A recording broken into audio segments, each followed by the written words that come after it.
ప్రజల ఆకాంక్షల్ని మీరు అసెంబ్లీలోకి తీసుకెళ్తాను. మరి దాంట్లో నేను కూడా భాగస్వామ్యం అయినందుకు మనస్ఫూర్తిగా నేను ధన్యవాదాలు తెలియజేస్తాను.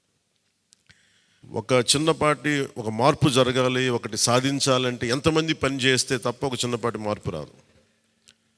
అలాంటిది ఒక కీలక 5 కోట్ల మంది ప్రజలకు సంబంధించిన భవిష్యత్తు ఇది. ఈరోజు జనసేన విజయం, టీడీపీ విజయం, భారతీయ జనతా పార్టీ విజయం ఏ స్థాయికి వెళ్ళిపోయింది అంటే కేంద్ర ప్రభుత్వం అధికారంలో కూడా చాలా కీలకమైన అంటే ఈరోజు మన అందరం కష్టపడింది, ప్రజలందరూ మనకి మన నమ్మకం పెట్టి మనం నిలబడి ఉంచింది, ఇది మర్చిపోలేదు. ఇప్పుడు దాకా పొలిటికల్ ప్రాసెస్లో గత 10 దశాబ్ద కాలంలో మన ముఖ్యంగా లాస్ట్ అర దశాబ్దం కాలంలో ఏ స్థాయిలో చూసాం. మనం ఒక కొత్త ప్రెసిడెంట్ ఇవ్వాలి పాలిటిక్స్కి.